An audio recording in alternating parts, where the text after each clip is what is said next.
In today's video, I'm going to teach you how to search for issues in Jira.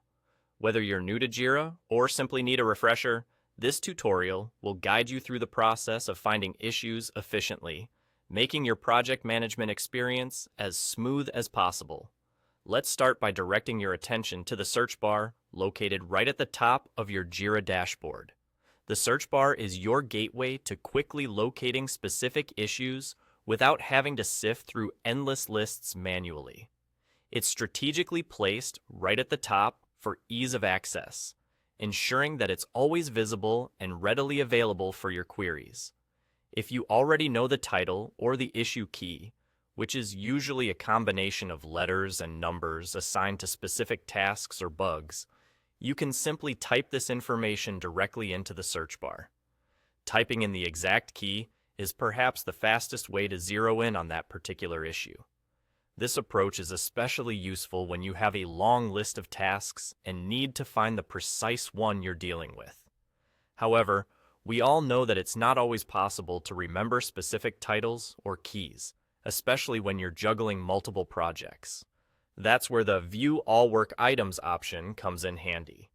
After you click on this option, you're presented with a broader perspective of all the issues available in your project space. With this feature, you can use a variety of sorting options to narrow down your search. These sorting filters allow you to categorize issues by project, assignee, status, priority, and other customizable fields.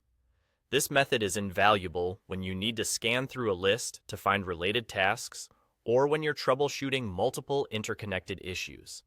By leveraging these tools, you can manage your issues more effectively, improving your productivity and keeping your projects on track. It's worth noting that getting accustomed to using search functionalities in Jira not only saves time, but also reduces the potential for error, especially in larger organizations where numerous issues are logged daily. And that's all there is to it. By knowing how to utilize the search bar and its associated options, you'll be well equipped to handle issue tracking in Jira like a pro. With practice, you'll find these search methods becoming second nature, helping you focus more on your tasks and less on the logistics of finding them. Thanks for watching, and I hope this tutorial helps you navigate your Jira software with more ease and efficiency.